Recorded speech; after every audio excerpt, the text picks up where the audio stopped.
Blog Talk Radio. Hello, everyone. This is Laurie Smith on Blog Talk Radio. Good evening. It is 9:30 p.m. here, Calgary, Alberta, and it is Wednesday night, August the 4th. I'm happy to be here. This is Child Abuse Prevention and Human Rights Abuse Prevention is Up to Us. It's a 30-minute live internet streaming radio broadcast from blogtalkradio.com, and the chat room is open if anybody would like to sit in there. I just wanted to continue talking about a PDF download that I found from the Child Welfare Information Gateway. We've been talking about it a few nights last week as well as Monday night, and it's a great bunch of information. I really like it. It's not the most current, but then again, it's not really old. It's somewhat updated, and I really like it. We're going to continue on with it. I'll give you the link here in just a sec. It's www.childwelfare.gov/pubs, P-U-B-S, /user manuals, /foundation, /foundation.pdf. And that's where you can pick up this actual PDF. And it's called A Coordinated Response to Child Abuse and Neglect, the Foundation for Practice, and it's put out by, I'll read who put this out, U.S. Department of Health and Human Services, Administration for Children and Families, Administration on Children, Youth and Families, Children's Bureau, and the Office on Child Abuse and Neglect. And it's 114 pages long. I don't know if we'll cover the whole thing. This was put out in 2003, and it's just awesome. We're just going through some of the key points. It's just a huge, huge PDF, but really good information for people who are searching for information regarding child abuse and neglect and the whole issues kind of surrounding it. We did take a look at sort of what they were talking about as far as what is neglect, what is emotional neglect, physical neglect. Quite often, really, we hear most of the information we hear is about abuse, whether it's physical abuse or emotional abuse, sexual abuse, right? Child sexual abuse. But quite often, we're not talking about physical neglect or emotional neglect, and these are some issues that they cover here, and I really like. That's why I like this particular PDF. Kind of goes into some different things that just a little different sort of take on things. And neglect is huge. It's always, when you see articles about child abuse and they mention child abuse and neglect is always thrown in there at the end. Child abuse and neglect. Neglect is very serious. It's actually the most common form of child abuse. Period. It is sadly so common that it's an epidemic really worldwide, let alone North America, right? But that's why I want to take a look at this stuff, and that's why we're doing these shows. That's why I'm doing my shows. I've done over 300 shows. I just checked the numbers. There's over 8,500 shows listened to, so I really appreciate everybody who's tuning in. Thank you so much for taking the time to listen to my shows day after day after day, listening to me ramble on. I really appreciate it. I don't have a lot of support in my family. Obviously, coming from a dysfunctional family, my family's still very dysfunctional, and I have no real support from them in this area. And so it is truly my friends who are listening, and I consider you my real family, my friends and family outside of my own dysfunctional family who are supporting me, and I really appreciate it. You have no idea what it means to me, and I didn't know how long I'd be doing these shows. I started doing this back in November last year. Started out at the end of November with a couple of shows. Had no idea how far this would go. I didn't realize, at first I started doing one show a week, and then it went to 2 shows a week, and then pretty soon I had 5 shows a week, and before I knew it, I had 12 shows a week. And I thought, well, what a great way to get the information out to people. There's some awesome Blog Talk Radio shows here on Blog Talk Radio, and if you have a chance to actually look around and take a look at the thousands of shows, people are talking about all kinds of stuff on Blog Talk Radio, and it's to each their own. It's their own show. They're paying to do it, or they're taking the time to do it. But there is some really great educational stuff out there. And I found Blog Talk Radio by stumbling across it by accident because I found a link for Voices of Hope, Gail Crabtree, Hope for Healing, on Blog Talk Radio, called Voices of Hope on Blog Talk Radio. And Gail Crabtree, she's an advocate. She's a sexual assault survivor. She's out there trying to help everybody, and she's very, very she's highly knowledgeable, very educated, and just such a nice person. She's working around the clock to try to help people, and I just love her dearly. And I stumbled across her show, And so that's how I came about getting on Blog Talk Radio. I just sort of clicked on the create your own show link, and before I knew it, I had a show. And I thought, well, why not? I'll do the shows. And so I didn't know how long I'd be doing them, who would be listening, and I never thought that 8,500 shows would be listened to in such a short period of time. Thank you so much, everybody, for tuning in. I appreciate it. Yeah, I'm not a counselor or therapist. I don't hold any certificates in those areas. I'm just a private citizen who pays to do my own Blog Talk shows because I feel that child abuse, as much as it is being talked about, it's not being talked about enough. We all need to start talking about it.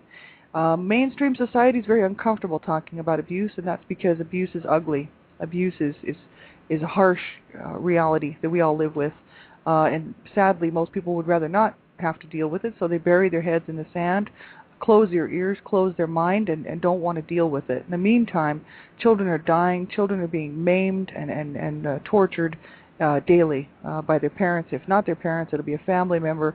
If it's not a family member, it'll be somebody in society like a teacher, a doctor, a child sexual predator. Someone who has access to these children is abusing them and killing them.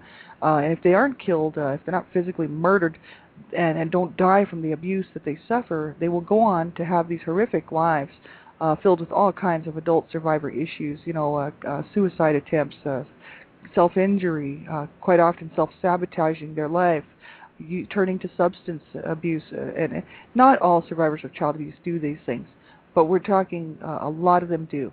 And just speaking from experience and the amount of people that I knew that were abused as children and grew up to survive this and have to deal with these types of issues, I know firsthand what this is all about. And so that's why I thought, I just wanted to be one more voice to add to all the other voices that are out there, and just to get more education, more knowledge out to people, as well as I'm studying all the time because I'm in between courses at MRU. I'm studying international community development, child rights, and I'm really interested in human rights, really for all. And worldwide, not just North America. But I also, it's so serious, this epidemic here in North America. We have to help our own country as well, and I think we should help our own country first. And I really think that we should help other countries too. I mean, I'm not beyond that. I just think that we have a real problem here in Canada. We have a real problem in the United States, and this has got to stop, right? So I just want to be one more voice out there as someone who's experienced it and knows what domestic violence and abuse is all about secondhand, mind you, but it doesn't matter. I grew up in a home full of it. Dysfunction and mental disorders and abuse of all types. So, I thought, who better to talk about it than somebody who's been there and who knows that this is going on. And I can't even count on my hands the amount of friends, on my two hands, with my 10 fingers, how many friends that I had that were abused as children. And it's just incredibly sad to think of how their lives went because a lot of them are not here today. And whether it was drug overdose, murder, a couple of my friends were murdered 2 different times, 2 different periods, 2 different people.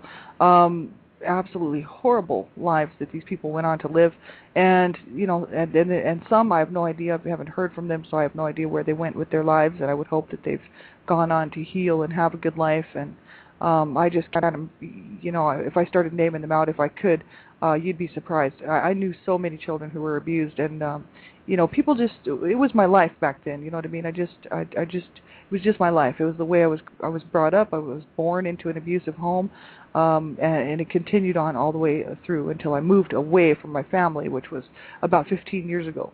So this is the thing. We all have to get involved. This is everyone's problem, not just somebody else's problem, right? And we all need to raise our voices to protect children, to stand up for child rights, to stand up for human rights, period. And, for women and in domestic violence situations, for men in domestic violence situations, believe it or not, I know men who have been in domestic violence situations, including in my own family. So, it does happen. This is the thing. It's absolutely horrible. And this is family members, treating their families so badly. 10%, about 10 to 15% is someone outside of the family, like a child sexual predator or a teacher, a coach, somebody like that who has access to the children. The other 90 to 95% of abuse happens within the home. And that's why it's so important for people to not stick their heads in the sand. Take a good look around at the children in your own life. Make sure they're not being abused. Do whatever you can to protect them. If you're in a domestic violence situation, you have to get those children out. You have to get them to safety. You need to provide a good, stable, loving home for them. If you can't, make sure you get them out to someone who can. Give them to the proper authorities. Do not allow yourself and your children to be killed at the hands of an abuser. And if your child is being abused and you know it, it's the law, you have to report it. But not only that, you want to get that child some help, and you want to get that child to a safe place where they can have a decent life, right? This is so incredibly tragic what's happening, and abuse is on the rise. They're not quite sure if it's just that more people are reporting it, which is great, but I think it's on the rise because people are stressed out. Incomes are people are losing their jobs, people are losing their homes, people are turning to drugs and alcohol, people are not able to cope. Parents are having a hard time, and parents have always had a hard time coping. Doesn't matter what era they're born in and what era they have children in. It's hard to be a parent, I'm sure it is. There's ways to cope. You don't have to abuse your children, and you don't have to allow yourself to be abused, right? This is the mindset that we all everyone needs to change their minds about abuse and realize that it's incredibly wrong and that we have to stop it, right? So that's why I'm doing these shows, and so I'm not a professional. You have to listen at your own discretion, really. Abuse, the topics of abuse are very scary for a lot of people if they haven't heard a whole lot about it. It can be very disturbing, and especially for survivors of abuse, adult survivors who have survived child abuse, it can trigger you. A lot of information is quite triggering, so you have to be aware of where you're at. Be in a safe place when you're listening to my shows, okay? And if you're a young person under the age of 18, I ask that you have an adult listen to the show with you to say that it's okay that you listen to my shows, because there's a lot of adult content on here, and I just think children are, I'm fighting to save children's lives. That's what I'm doing every day. So that's why I say this on every show. It's so important that that you young people out there, if you're listening to this, that you get permission to listen to my shows.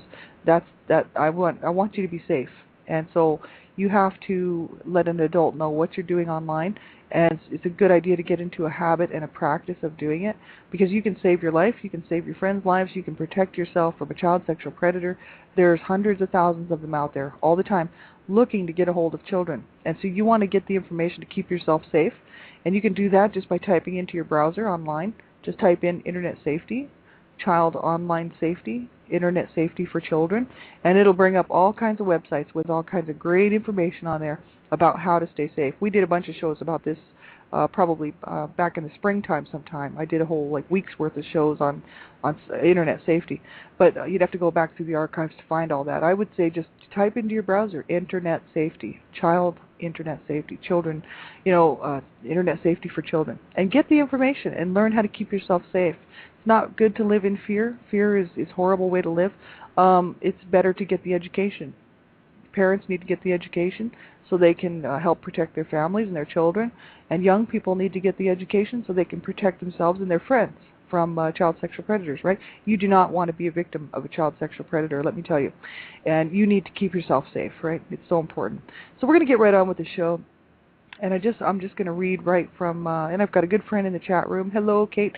I just love you so much. This is my dear friend from Australia. And so we're just going to read from this PDF here, childwelfare.gov/pubs/user manuals /foundation/foundation.pdf. And we left off talking about, we're somewhere around page 35, 36. And this one section, I'm just scrolling down right now. This one section is quite interesting. It's good to know this stuff regarding the whole issue of why parents can't cope and the issues surrounding why they do what they do when they abuse their own children, right? What they're going through, sort of thing, and the ability to not be able to cope, whether it was a past history of abuse themselves, which this is where we left off on Monday night, talking about the fact that many parents who abused their children were abused as children, and that doesn't mean to say that all children who have been abused will go on to abuse their children, because that's not a fact. You know what I mean? That's actually quite false. Many children who have been abused go on to raise their children with love and care and respect and concern, and they don't go on to abuse their children, but some do, and that's the cycle of abuse, right?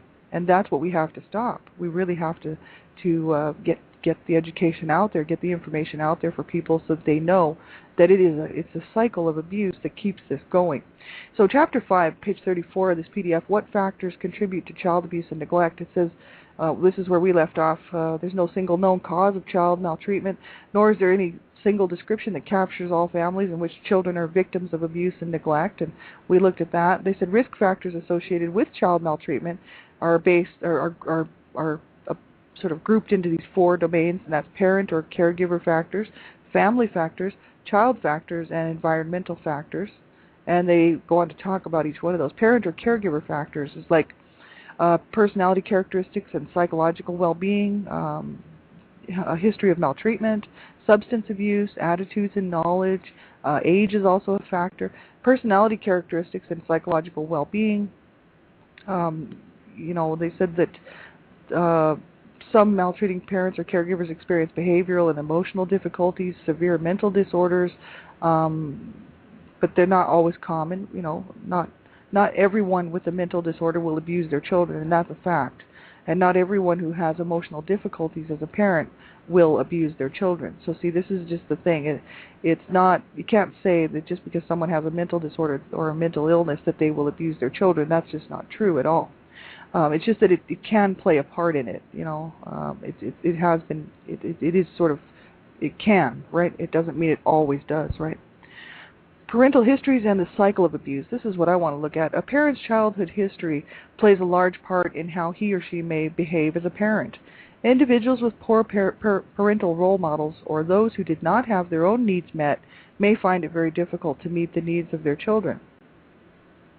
And they go on to talk about some more of that stuff. They said, while the estimated number varies, child maltreatment literature commonly supports the finding that some maltreating parents or caregivers were victims of abuse and neglect themselves as children. One review of the relevant research suggested that about 1/3 of all individuals who were maltreated will subject their children to maltreatment. It's about 1/3, they're saying. Children who either experienced maltreatment or witnessed violence between their parents or caregivers may learn violent behavior and may also learn to justify violent behavior as appropriate. And that's just a kind of, that's sort of a given, right? If children are little sponges, right? They pick up what's going on around them, right? They're little sponges.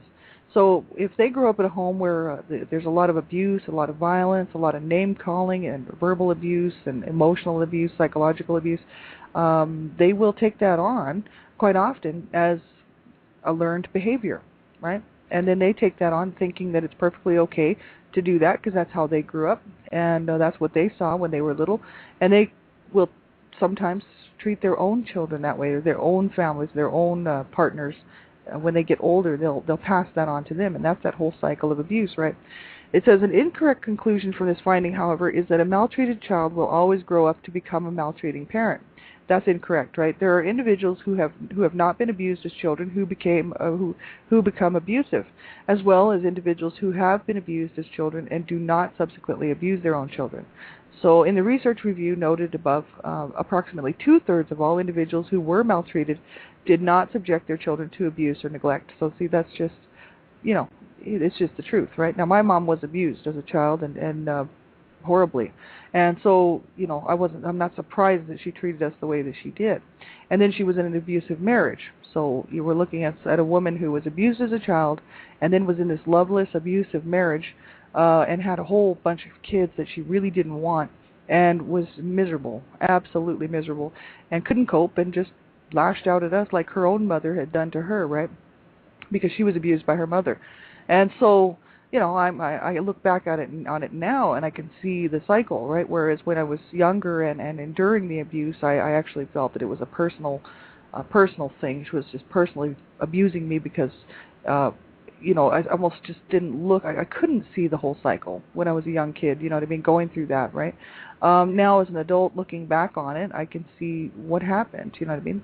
Do I excuse it or try to minimize it? No. Abuse is abuse, and it's wrong. And we can't sugarcoat it, and we can't just minimize it. Oh, it's okay. It was just no big deal, because it is a big deal. This is the whole issue. It's a real problem, and we can't excuse abuse. So just because my mom was abused as a child, does not give her the excuse to behave that way, to have abused her children, right? whether it's me or my sister or my brothers or anyone in the family, right? It was not it's not an excuse. Abuse, there's no excuse for abuse as far as I'm concerned. And it says here, it is not known why some parents or caregivers who were maltreated as children abuse or neglect their own children, and others with a similar history do not. While every individual is responsible for his or her actions, research suggests the presence of emotionally supportive relationships may help lessen the risk of the intergenerational cycle of abuse. And they go on to talk about substance abuse. Parental substance abuse is reported to be a contributing factor for between 1 and 2/3 of maltreated children in the child welfare system. And research supports, now this was back in 2003, right?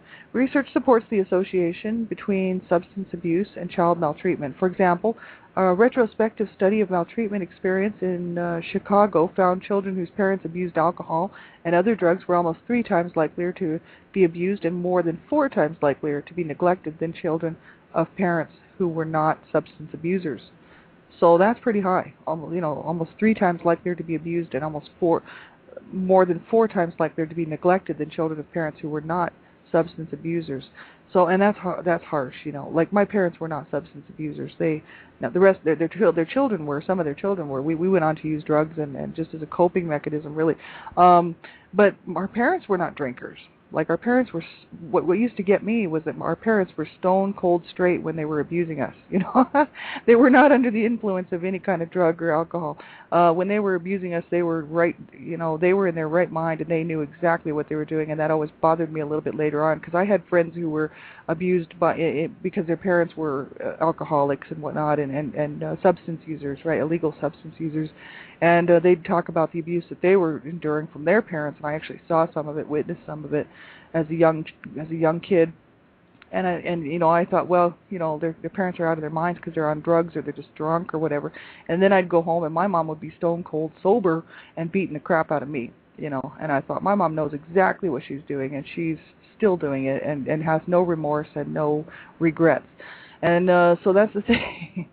Either way, it's extremely bad. So, but it is sad when people, I grew up with kids whose parents were alcoholics and using, illegal drugs and whatnot, and they had a hard time. You know what I mean? I can, that's hard. I can't imagine that kind of abuse coming from a drunk person because my parents weren't drunk and they weren't alcoholics and they weren't using drugs. Now, not all of us children, I'd say 4 out of the 7 went on to use drugs, and were using a lot of heavy duty drugs for many years.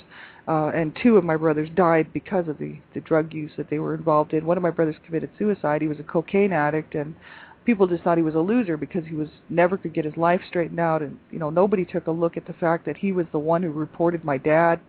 And my dad had it in for him big time.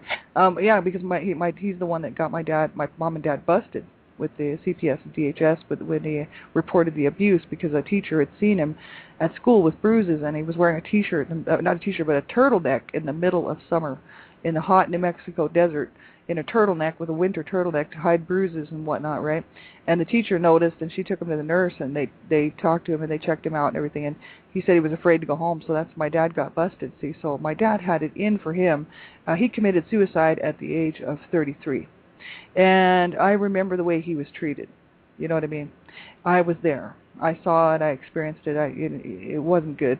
And so, people would blame the drugs and say, oh, it was the drugs, and that's why your brother killed himself. He was just a loser. He was a drug user. And even family members would say things like this, like, oh, he was just a loser. And they would be like, you're just like your brothers. You're just like your brother Rob, or you're just like your brother Howard. And I would be like, thank you very much. That's a compliment, because I love my brothers very much. And I was really one of the only people in the family that did not like to see what was happening to my brothers, and or anyone in the family. The abuse that was inflicted on any of us. I always spoke out against it, and I always got in trouble for it. But the kids that would sit back and just take it and not say anything were quite often not abused as harshly. But because I was always trying to stick up for people and trying to save people, I was always the one to get the backlash from that. You know what I mean? Because my parents didn't want us to stick up for each other. They wanted to be able to do what they wanted to do with no no back talk, you know what I mean? So it was extremely hard, and my brother killed himself at the age of 33, and then he had tried many times. He finally made it. And another brother of mine was a drug user, big-time pill popper, and he was always overdosing and always dying. He died one time for 5 minutes, and they brought him back. He was in a coma for quite a while, and he was never quite right after he came out of that coma, but he was a nice guy, and I really liked him. He had a lot of problems, and he was always in trouble with the law, and not for killing people or things like that. He was always robbing pharmacies for pharmaceuticals. You know, he was always robbing for his drugs, right? Stealing and whatnot. So he'd end up in prison and stuff quite often. But he was a nice guy, and I really liked him, and I remember the way he was treated. You know what I mean? And I it was just a shame the way those two boys were treated when they were young and as teenagers, and then to go to see them kill themselves, and then everybody in the family, you know, putting them down, family members saying that they were just no good, they were just losers. And so when people compare me to my brothers, I'm always quite happy and quite proud. It's like, thank you very much. I love my brothers. Thank you for comparing me to them. I'd rather be like them than like you. There's a lot of dysfunction in my family, even today. A whole lot. People that don't get help will quite often go on to continue these dysfunctional behaviors and attitudes, right? And if you don't make, you know, as a survivor of this type of stuff, if you don't make an attempt to change these behaviors, you know, then you just continue on in it, and that's that whole cycle of abuse and cycle of dysfunction and cycle of the ability to not cope, you know what I mean, and not function properly and not raise your children properly, right? So it's so important for parents to know, you know, that there is help out there, and that they don't have to, you don't have to lash out at your children. You don't have to hurt your children. There's back in the old days, you know, they didn't used to have websites set up for parents that are having a hard time coping. They didn't used to have support groups for parents who, you know, were having problems with substance abuse, but now they do. And you know, there's no shame in it. It's like, you know, you have to reach out for help. It's better to reach out for help than it is to kill your children or to hurt your children and cause them a lifetime of pain and misery because you couldn't cope, right? And that's my parents. You know, they were ordered to go to court-ordered counseling by the court, by the judge, or we would be removed from the home, and they went a couple of times. Then, a short time later, we moved out of the country, out of sight, out of mind. And my parents had no intentions on getting help. You know, they liked their behavior. My mom had no intentions on leaving my dad. You know, she had every opportunity to leave my dad, and she wouldn't do it. She had neighbors step in. People were trying to help her out. You know, they were like, you got to get yourself out of here and your kids. You got to get yourself to, you know, to a good place, a safe place. You got to raise your kids in a good, healthy home, and she wouldn't do it. You know, and my dad, you know, he had he could have just left, you know, but no, they stuck around and they continued their abusive behavior towards each other and the children because they liked it. That was what they knew. They grew up with it. That's what they knew. So this is the whole cycle of abuse. It has to be stopped. And I hope you will all grab a copy of my book. I was just so blessed to be able to put a book out. A Life of Death, The Redemption, is my personal story, my memoirs, and the suffering that my family went through. And it is available at lulu.com. You can find it here on Blog Talk Radio just by scrolling down to the bottom of the page on my show page. All the proceeds are going to Dreamcatchers for Abused Children to stop child abuse, right? I didn't want that money to pay for my rent or bills, you know. It's like, no, that's an insult. You know, that book that was paid for with the blood of my family, my brothers and myself, you know, blood and tears and sorrow and sadness and grief. That book was paid for a long time ago. And, you know, I want people to get a copy of that and then pass it around. It is hopeful, and the reason why is because I'm still here. You know, I was contemplating suicide. I was always contemplating suicide. I was going to drive my car off the Grand Canyon. I worked in the Grand Canyon for a year. I had my car, and I was just debating on which way I would go and which side I would go off. And, you know, should I do it in the daytime? Should I do it at night? These were the type of things that were going through my mind, and all the way up until I was about 40. So, you know, it's just a really blessing that I'm still here. And if you're a survivor out there listening to this right now, you know, my only wish is that you will realize that we need to fight to live, not fight to die. I mean, I was always fighting to die, and until about 3 years ago when I decided to fight to live, and it's been, I'm not looking back. I'm so glad I made the decision to fight to live and to stay here, because so many people are pulling me along and saying you can do it, and then, right, you know, that's what I'm doing now, putting my hands out saying you can do it, and we can all do it, and I know that we can. So anyone who's out there who needs a hand or whatever, needs some resources or just a good shoulder, you know, be sure and get a hold of me. I'm on Facebook. I'm on Blog Talk Radio. You can send me a message just about anywhere, and I'll get it. And make sure you take care of yourselves. We've got about a minute left. I'll be on tomorrow morning, One Child Abuse Survivor to Another, and possibly, I don't think Janelle will be joining me tomorrow morning. She's got some things she has to do, some important stuff she has to take care of with her classes and whatnot. But she's going to be joining me on some other more AM shows for One Child Abuse Survivor to Another. And Janelle Matula is our newest regional director, the Southern Central regional director for Dreamcatchers for Abused Children. So a big welcome to her, and it's just awesome to have her on my show, and I really appreciate it. She was on there this morning. We had a great talk, and so I'm sure she'll be coming back to join us, and I think that's awesome. So everybody have a great night. Take care of yourselves. We'll be chatting to you real soon, and just keep reaching out. Keep reaching out. Keep looking for that help, where you can find it. Do not ever give up. Never, ever, ever, ever, ever commit suicide. Never, ever, ever give up. You know why? Because there's too many of us that want you to stay here with us. We want you to stay here with us and have a good life, and find what it is that's going to bring peace to your heart and, and make this life worth living, right? So stay with us. No matter what you have to do, you contact somebody. Call a crisis line. Do something. But you stay with us. And thanks, everybody, for tuning in, and we'll be talking to you real soon. Bye-bye.